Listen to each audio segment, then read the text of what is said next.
ಯಜ್ಞವಾಯಿತು. ಹೌದ್ರಿ. ಆಗ ಅಗ್ನಿಗರ್ಭದಿಂದ ಓಹೋ ಕಮಲದ ಪುಷ್ಪವೊಂದರಳಿ ಅರಳಿ ಜಗವೆಲ್ಲ ಬೆರಗಾಯಿತು. ಓಹೋ ಉಧೋ ಉಧೋ ಸುರರ ತಾಯಿ ಅದಿತಿ ದೇವಿ ತಾನೆ ಮಗುವಾಗಿ ಉದ್ಭವಿಸಿದಳು ಜಗನ್ಮಾತೆಯಾಗಿ. ಹೋ ಇಂತು ರೇಣುಕಾದೇವಿ ಅವತಾರವಾಯಿತು. ಅಂಬರದಿಂದಾಗ ಅಮರರ ಪುಷ್ಪವೃಷ್ಟಿಯಾಯಿತು. ಹೌದ್ರಿ ಹೌದ್ರಿ.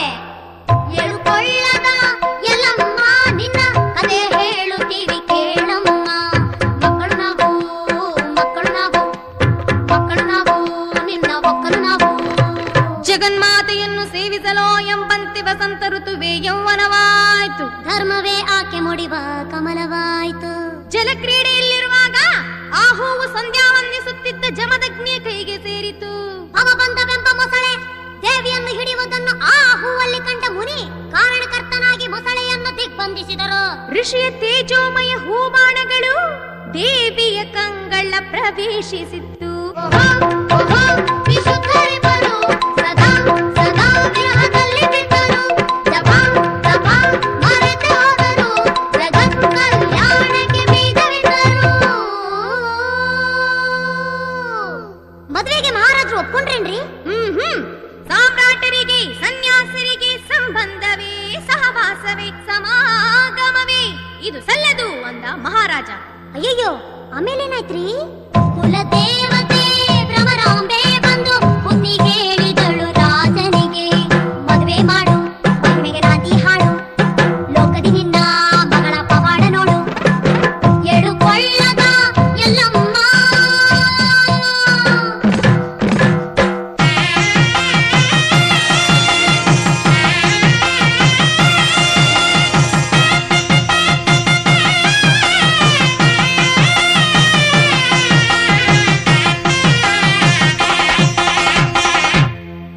ಸತ್ಯವತಿ ದೇವಿ ರೇಣುಕಾದೇವಿಯನ್ನು ಹೊಸೆಯಂತಲ್ಲದೆ ಮಗಳಂತೆ ಮನಸ್ಸಿನಲ್ಲಿ ಇಟ್ಟುಕೊಂಡಳು. ಹೌದ್ರಿ. ತನ್ನ ಮಗ ಜಮದಗ್ನಿಯ ಕೈಯಲ್ಲಿ ರೇಣುಕೆಯ ಕೈಯನ್ನಿಟ್ಟು ಮಗನೇ ಇಂದಿನಿಂದ ನೀವು ಇಬ್ಬರಲ್ಲ ಒಂದೇ ಎಂದರು.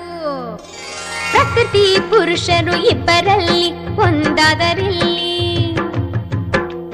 ಪಾವನ ಜೀವನ ಕರ್ತವಾಗಿ ಆನಂದವಾಗಿ ಸುಂದರ ಸೃಷ್ಟಿಯಗೆ ಸುಖಿ ತಂದರು. ನಲ್ಮೆಯ ನಾಲ್ವರು ಮಕ್ಕಳಾದರು. ಸಾಧು ಜನ ಸಂರಕ್ಷಣೆ ಮಾಡೋ ಸಂಕಲ್ಪದಿಂದ ಸಾಕ್ಷಾತ್ ಶ್ರೀಹರಿ ಸಾಗಿ ಬಂದ ಸಂತೋಷದಿಂದ. ತಾಯಿ ಗರ್ಭಕ್ಷೇತ್ರದಲ್ಲಿ ವಾಸ ಮಾಡಿದ ಅಪರ ರಾಮ ಭದ್ರ ಅವತಾರವೆತ್ತಿದ. ಯಶೋಧನರು ಐವರು ಮಕ್ಕಳು ತಪೋವನಗಳಿಗೆ ಸೇರಿ ಹೋದರು. ವಿರಾಗ ಯೋಗ ಸಿದ್ಧಿಯಲ್ಲಿ ಪ್ರಬುದ್ಧರಾದರು, ಪ್ರಸಿದ್ಧರಾದರು.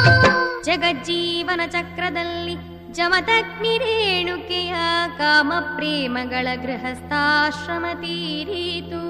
ಯಮ ನಿಯಮಗಳ ವಾನಪ್ರಸ್ಥಕ್ಕೆ ಹೆಜ್ಜೆ ಇಟ್ಟರು. ಯಜ್ಞ ನಿರ್ವಹಣೆಗಾಗಿ ಮಲಪ್ರಭೆಯ ಪುಣ್ಯ ತೀರ್ಥ ಬೇಕು. ನಾಗರ ಹಾವಿನ ಸಿಂಬೆ ಮೇಲೆ ಮರಳಿನ ಮಡಿಕೆಯಲ್ಲಿ ನೀರು ತರಬೇಕು. ಸಾಧ್ವಿಗೆ ಋಷಿಯಾಗ್ನಿ. ಕಲ್ಪ ಕಲ್ಪಾಂತರಗಳಲ್ಲೂ ಕಂಡು ಕೇಳದ ಆಗ್ನಿಯಮ್ಮ ಹಾವಿನ ಸಿಂಬೆ ಮರಳ ಮಡಿಕೆ ಅದರ ತುಂಬಾ ನೀರ ತುಂಬಿ ಹರಸಿ ಕಳಿಸು ಬಂದೆ ನಂಬಿ. ಓಂ ಪತಿ ದೇವಾಯ ನಮಃ. ಓಂ ಪತಿ ದೇವಾಯ ನಮಃ.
కాయో ముత్తైదే చౌడమ్మ చౌడమ్మ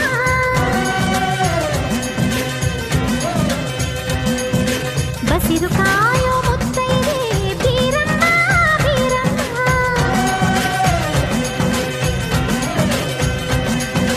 బాలకాయో ముత్తైదే కాళమ్మ కాళమ్మ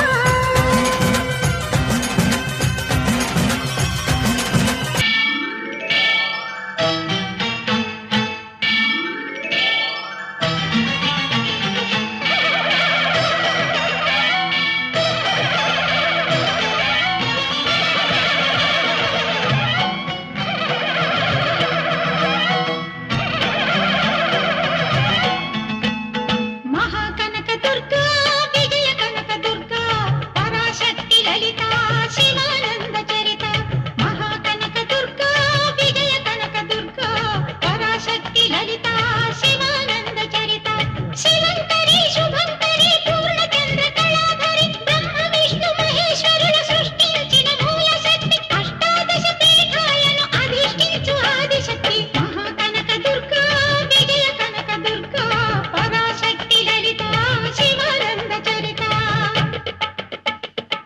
నిండు మనసుతో అమ్మ ఉందని నమ్మిన వారికి కళ్ళ ముందు కనిపించే దైవం అవుతుంది. లేదనుకునే అల్పులకి ఆమె కళ్ళు తెరిపిస్తుంది. నైవేద్యాన్ని ఆ అమ్మనే పిలిచి తినిపించాడు ఓ చిన్న పూజారి. ఓం శ్రీ కనకదుర్గా దేవి దత్తాత్రేయ, నేను ట్రస్టీ గారితో మాట్లాడొస్తాను. త్వరగా నైవేద్యం పెట్టేసేయ్. మేయర్ గారింటికి ప్రసాదం పట్టుకెళ్ళాలి. నేను వేద పాఠశాలకు వెళ్ళాలి, తొందరగా రండి. అవన్నీ తర్వాత, అమ్మవారికి నైవేద్యం పెట్టాకే వెళ్ళు. నేను ట్రస్టీ గారితో ప్లేట్ల కలెక్షన్ గురించి మాట్లాడి వెంటనే వచ్చేస్తాను. ఎక్కువ మంత్రాలు చదవకుండా త్వరగా కానీ పులిహోర పై నుండి జీడిపప్పు కదలకుండా నైవేద్యం పెట్టు. తినమ్మా తిను. నేను వేద పాఠశాలకు వెళ్ళాలి. ఆలస్యం అయితే మాస్టర్ గారు కొడతారు. తినమ్మా తిను. మా అమ్మవు కదా, తొందరగా రా అమ్మా. త్వరగా వచ్చి తినకపోతే నేను ఇవాళంతా భోజనం చేయను.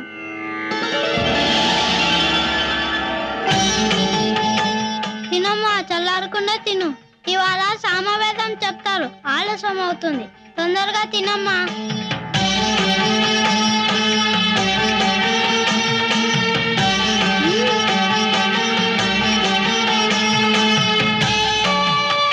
బాగుందా?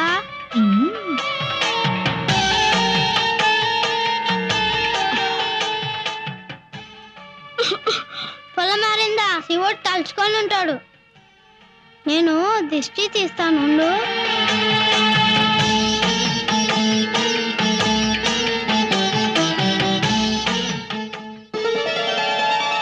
అసలే ఆలస్యం అయిపోతుంది. అవతల ప్రసాదం తీసుకెళ్ళాలి. ప్రసాదం ఎదురా? దుర్గమ్మ తినేసింది. విగ్రహం ప్రసాదం తింటమేంట్రా? నిజంగానే అరిగించింది. నువ్వు తినేసి అమ్మవారి మీదకి నెట్టేస్తున్నావా? దౌర్భాగ్యం. ప్రసాదం తింటమేంట్రా?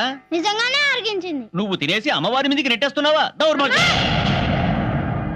ఏంటమ్మా అలా నవ్వుతూ చూస్తున్నావు? కొడుతుంటే తిన్నానని చెప్పు. నువ్వు మెక్కేసి బొమ్మనేంట్రా సాక్ష్యానికి పిలుస్తున్నావు? మాట్లాడవా? తిన్నానని చెప్పు. తిన్నానని చెప్పు. నేను తినేసా అంటున్నారు, నువ్వు తిన్నావని చెప్పు. నువ్వు వచ్చి చెప్పకపోతే నేను వేద మానేసి జంజం తీసేస్తాను. చెప్పు. ఒరేయ్, కమ్మని పులిహోర పెట్టి చెయ్యి కడగడం మర్చిపోయావేరా?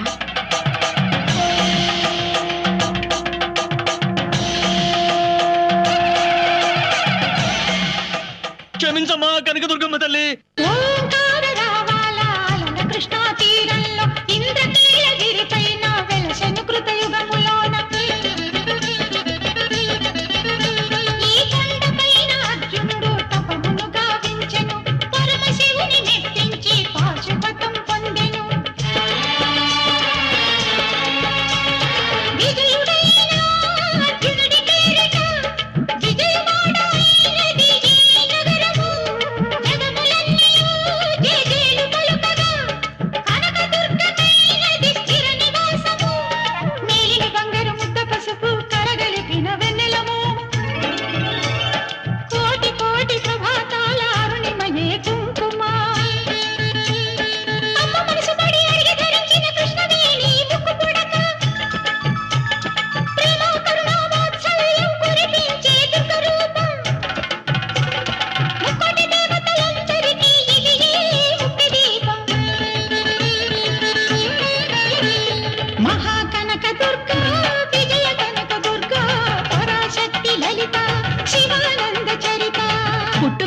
అవిటిదై కాళ్ళు చేతులు కదలని ఓ అభాగ్యురాలు దుర్గాష్టమి రోజున అమ్మ ముందే అంతమైపోవాలని ఆలయానికొచ్చింది.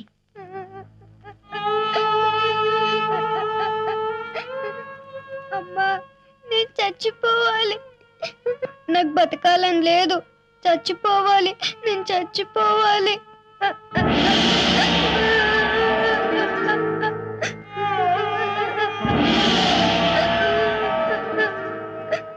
ఎందుకు బంగారు చనిపోవాలనుకుంటున్నావు? నాకు పుట్టుకతోనే కాళ్ళు చేతులు అవిటివైపోయాయి. పిల్లలందరూ ఆడుకుంటుంటే నన్ను చూసి నాకే ఏడుపు వస్తుంది. రాత్రి కలలో ఓ స్వామి కనపడి, నువ్వు కనకదుర్గమ్మకి నీ చేతులతో పసుపు కుంకుమలతో అభిషేకం చేస్తే నీ కాళ్ళు చేతులు వస్తాయని చెప్పాడు. 2 చేతులు కదలని దాన్ని నా చేతులతో నీకు అభిషేకం ఎలా చేయను? కలలో స్వామి కూడా నా కుంటితనాన్ని వెక్కిరించడానికి అలా చెప్పాడు. నీ ముందే చచ్చిపోతే వచ్చే జన్మలోనైనా ఈ అవిటితనం రాదని నీ పాదాల దగ్గర ప్రాణాలు వదిలేద్దామని వచ్చాను.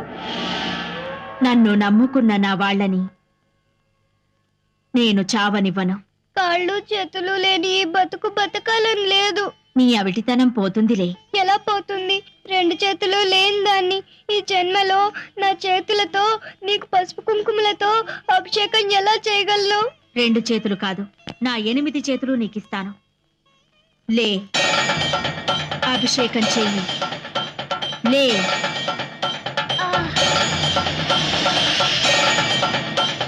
అభిషేకం చెయ్యి.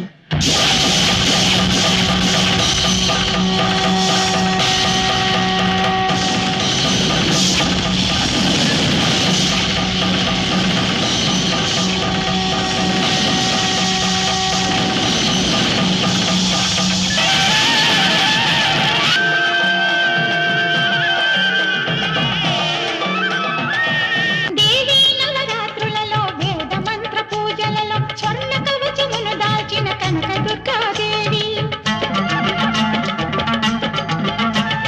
భవబంధాలను బాపే బాలా త్రిపుర సుందరి, నిత్యానందము కూర్చే అన్నపూర్ణాదేవి, లోక శాంతిని సంరక్షించే సుమంత్రమూర్తి గాయత్రి, అక్షయ సంపదలెన్నో అవనిగములకందించి దివ్య రూపిణి మహాలక్ష్మి, విద్యా కవన గానమొసగు వేదమయీ సరస్వతి,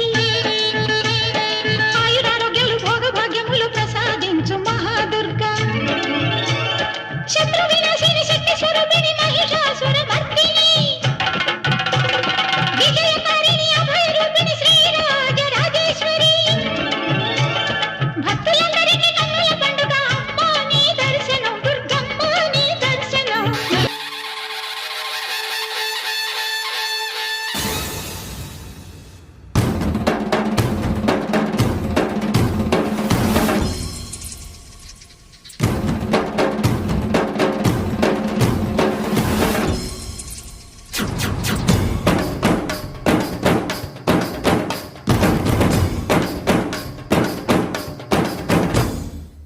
ಎಲ್ಲ ನೀನೆ ತಾಯೇ ಎಲ್ಲೆಲ್ಲೂ ನಿನ್ನ ಛಾಯೆ ಅಮ್ಮ ಎಲ್ಲಮ್ಮ ಅಮ್ಮ ಎಲ್ಲಮ್ಮ ಎಲ್ಲ ನಿನ್ನ ಮಾಯೆ ನಮ್ಮೆಲ್ಲರನ್ನು ಕಾಯೇ ಅಮ್ಮ ಎಲ್ಲಮ್ಮ ತುಳ್ಳಿನ ನಾದ ತಾಯಿ ನಿಂಗೆ ಲಾಲಿ ಹಾಡು ಕೊಳ್ಳದ ತಾಯಿ ಜೀವಗಂಗೆ ಓ ಚಂಡಿ ಚಾಮುಂಡಿಗೆ ಅಮ್ಮ ಎಲ್ಲಮ್ಮ ಅಮ್ಮ ಎಲ್ಲಮ್ಮ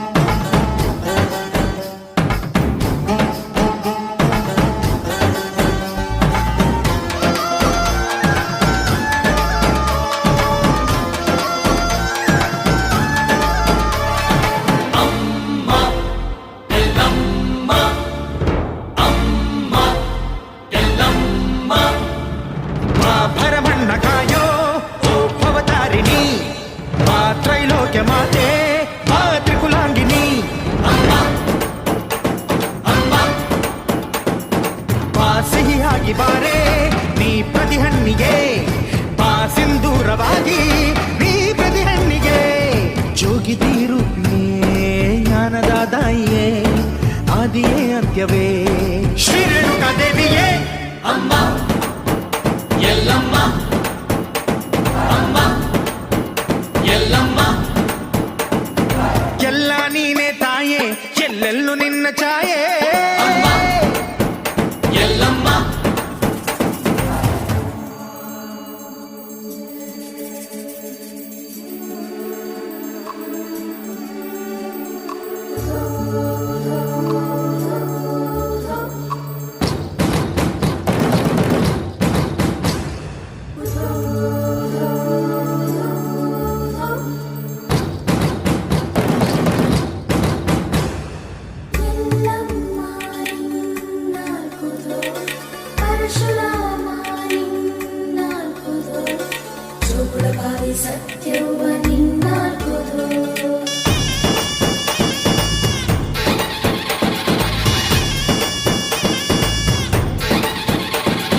ಪರಶುರಾಮನ ತಾಯೇ ಓ ಪರಮೇಶ್ವರಿ ಬಯಲು ಸೀಮೆಯ ಕಾಯೋ ಓ ಭಾಗೇಶ್ವರಿ ಅಮ್ಮ ಅಮ್ಮ ಬಾ ಬರವಾಗಿ ಬಾರೆ ನೀ ಪ್ರತಿಮುಕ್ತಿಗೆ ಬಾ ಗುರುವಾಗಿ ಬಾರೆ ನೀ ಸತಿಶಕ್ತಿಗೆ ವೇದದ ರೂಪಿಣಿ ನಾದ ಸಂಚಾರಿಣಿ ರಾಗದ ವಾಹಿನಿ ಈ ಭೂಮಿಯ ಗಾಮಿನಿ ಅಮ್ಮ ಎಲ್ಲಮ್ಮ ಅಮ್ಮ ಎಲ್ಲಮ್ಮ ಎಲ್ಲ ನೀನೆ ತಾಯೇ ಎಲ್ಲೆಲ್ಲೂ ನಿನ್ನ ಛಾಯೆ ಅಮ್ಮ ಎಲ್ಲಮ್ಮ ಎಲ್ಲ ನಿನ್ನ ಮಾಯೆ ನಮ್ಮೆಲ್ಲರನ್ನು ಕಾಯೆ ಅಮ್ಮ ಎಲ್ಲಮ್ಮ ಕೊಳ್ಳಿನ ನಾದ ತಾಯಿ ನಿಂಗೆ ಲಾಲಿ ಹಾಡು ಕೊಳ್ಳದ ತಾಯಿ ಜೀವಗಂಗೆ ಓ ಚಂಡಿ ಚಾಮುಂಡಿಗೆ ಅಮ್ಮ ಎಲ್ಲಮ್ಮ ಅಮ್ಮ ಎಲ್ಲಮ್ಮ ఈ కథ రాజ్యం లేకుండా యుద్ధం చేసిన ఒక రాజుది. కండ్రగొడ్డలి పట్టిన యమధర్మరాజుది. మరణాన్నే వణికించిన మహారాజుది. पहचाना मुझे? डाकू डाकू महाराज. रामा भार्गव रामा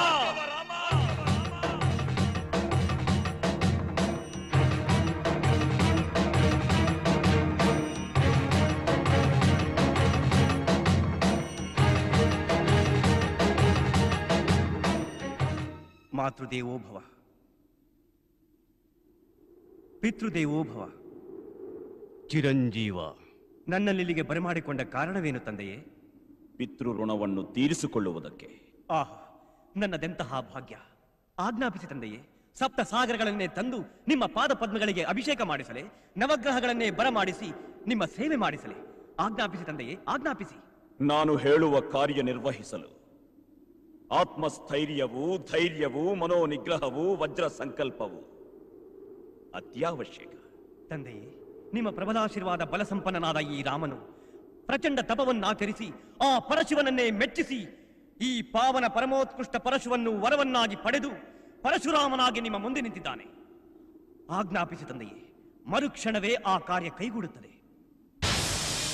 ಕೊಟ್ಟ ಮಾತು ತಪ್ಪಿದರೆ ಪ್ರಳಯವೇ ಆಗಲಿ, ಪ್ರಕಾಶವೇ ಅಸ್ತಂಗತವಾಗಲಿ, ಆಗಸವೇ ಕೆಳಗುರುಳಲಿ, ಅವನಿ ಮಂಡಲವೇ ಅಲ್ಲೋಲ ಕಲ್ಲೋಲವಾಗಲಿ.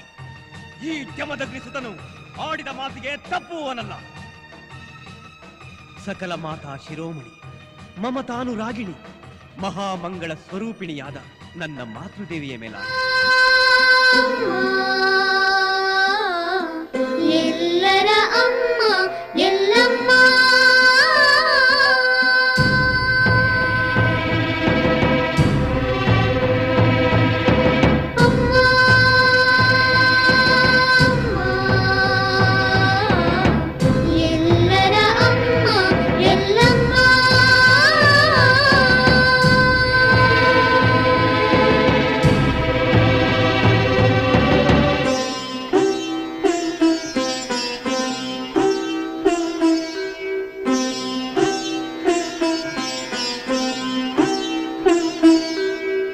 ಅಮ್ಮನಿತ್ತ ಹೂವು ಗಂಧ ಅಮ್ಮನಿಗೆ, ಅಮ್ಮನಿತ್ತ ಹಣ್ಣು ಕಾಯಿ ಅಮ್ಮನಿಗೆ. ಅಮ್ಮನದೆ ಗಾಳಿ, ಅಮ್ಮನದೆ ಗಂಗೆ, ಅಮ್ಮನದೆ ದೇಹ, ಅಮ್ಮನದೆ ಪ್ರಾಣ. ಅಮ್ಮನಿತ್ತ ನೋವು ನಲಿವು ಅಮ್ಮನಿಗೆ, ಅಮ್ಮನಿತ್ತ ಹಾಡು ಪೂಜೆ ಅಮ್ಮನಿಗೆ.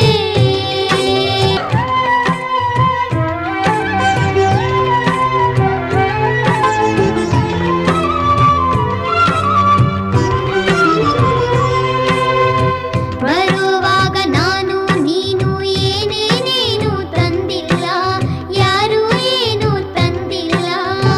ಹೋಗುವಾಗ ಮೈಯಲ್ಲ ಜೀವ ಜಿಂಕೆ ಕಾಣಲ್ಲ, ಅದು ಹಾರುವಾಗ ಮೈ ಇಲ್ಲ. ಈ ಜೀವ ಜಿಂಕೆ ಸಣ್ಣ ಹೆತ್ತವರನ್ನು ಸೇವಿಸಲಿ, ಪೂಜಿಸಿ ಋಣ ತೀರಿಸಲಿ. ಜನ್ಮ ಒಂದು ಸಾಲ, ಅಸಲು ಇಲ್ಲಿ ಪ್ರಾಣ, ಸಾಲ ತೀರಿಸಿ ಹೋಗಲಿ. ಅಮ್ಮನದೇ ಆಟ, ಅಮ್ಮನದೇ ಪಾಠ, ಅಮ್ಮನದೇ ಛಲವು, ಅಮ್ಮನದೇ ಗೆಲುವು. ಅಮ್ಮನಿತ್ತ ಮಾತು ಮನಸ್ಸು ಅಮ್ಮನಿಗೆ, ಅಮ್ಮನಿತ್ತ ಆಶಾ ಪಾಶ ಅಮ್ಮನಿಗೆ.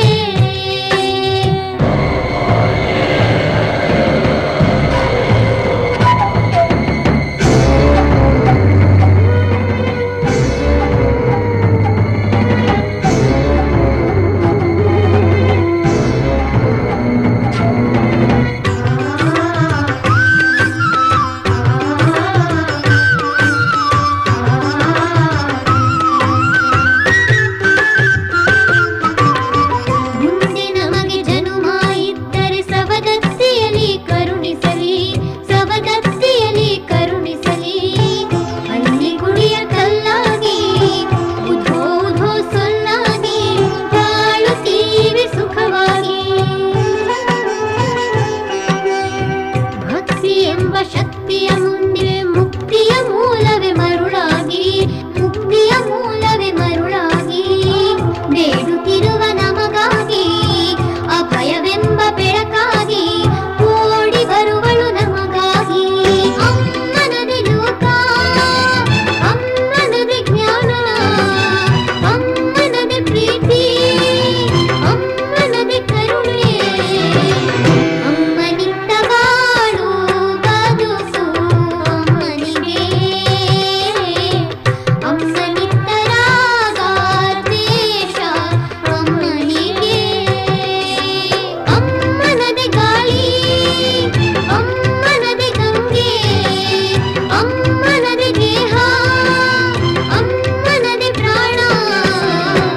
ಅಮ್ಮನಿತ್ತ ನೋವು ನಲಿವು ಅಮ್ಮನಿಗೆ, ಅಮ್ಮನಿತ್ತ ಹಾಡು ಪೂಜೆ ಅಮ್ಮನಿಗೆ.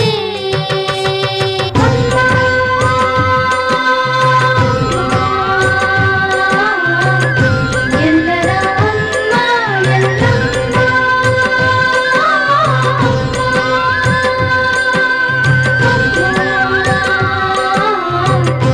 ಎಲ್ಲರ ಅಮ್ಮ ಎಲ್ಲಮ್ಮ.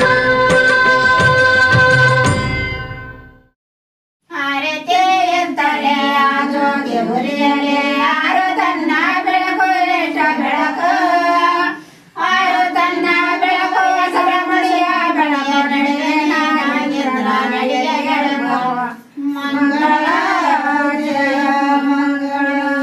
ಅಮ್ಮ, ನಿನ್ ಹತ್ರ ನಾನು ಯಾಕೆ ಬಂದಿದ್ದೀನಿ ಗೊತ್ತಾ? ನಿನ್ನ ಎದುರುಗಡೆ ಇಷ್ಟು ಧೈರ್ಯವಾಗಿ ಯಾಕೆ ನಿಂತಿದ್ದೀನಿ ಗೊತ್ತಾ? ಮನ ಕೇಳೋದಕ್ಕಲ್ಲಮ್ಮ, ನಿನ್ನನ್ನು ಹೊಗಳೋದಕ್ಕೆ, ನಿನ್ನ ಮಹಿಮೆ ನಾವು ವರ್ಣಿಸೋದಕ್ಕೆ. ನೀನು ತುಂಬಾ ಬುದ್ಧಿವಂತರು ತಾಯಿ. ನಾನು ಕೇಳೋದು ಹಾಗೆ, ನೀನು ಈ ಯುಗದಲ್ಲೇ ಯಾರ ಹತ್ರನೂ ಮಾತಾಡಿಲ್ಲ, ಮಾತಾಡಿ ಯಾವ ತಪ್ಪು ಸಿಕ್ಕಾಕೊಂಡಿಲ್ಲ. ನಮ್ ಕೈಲೇ ಪ್ರಶ್ನೆ ಕೇಳಿಸ್ತೀಯ, ಅದಕ್ಕೆ ಉತ್ತರನು ನಮ್ ಕೈಲೇ ಹೇಳಿಸ್ತೀಯ. ನಮ್ ಕೈಲೇ ತಪ್ಪು ಮಾಡಿಸ್ತೀಯ, ಅದಕ್ಕೆ ಪ್ರಾಯಶ್ಚಿತ್ತನು ನಮ್ ಕೈಲೇ ಮಾಡಿಸ್ತೀಯ. ತುಂಬಾ ಹುಷಾರಿದ್ಯಮ್ಮ ನೀನು. ಮಾಡ್ತಿದೀಯಾ ನೀನು? ಯಾರು ನಿನಗೆ ದೇವರು ಅಂತ ಹೆಸರಿಟ್ಟದ್ದು? ಅದನ್ನು ಬದಲಾಯಿಸ್ತೀನಿ ನಾನಿವತ್ತು. ಕನ್ನಡಿ ನೀನು, ಮನುಷ್ಯನ ಮನಸ್ಸನ್ನ ಎಳೆ ಎಳೆಯಾಗಿ ಬಿಡಿಸಿ ತೋರಿಸೋ ಕನ್ನಡಿ ನೀನು. ನನ್ನ ಕಣ್ಣಿಗೆ ಕಾಣ್ತಾ ಇರೋದು ನೀನಲ್ಲ, ನಾನು ನನ್ನೇ ಕೇಳ್ತಾ ಇದ್ದೀನಮ್ಮ. ಯಾಕೆ ನನಗೆ ಪರೀಕ್ಷೆ? ಯಾಕೆ ನನಗೆ ಪರೀಕ್ಷೆ? ಪರಮಾತ್ಮ ಕೊಟ್ಟೆ ನೀನು, ನನಗೆ ಜನ್ಮ ಕೊಟ್ಟೆ. ಆದ್ರೆ ಅವ್ರನ್ನ ಉಳಿಸ್ಕೊಳ್ಳೋ ಶಕ್ತಿನ ಕಿತ್ಕೊಂಡು ನನ್ನ ಬೀದಿಗೆ ಬಿಟ್ಟೆ.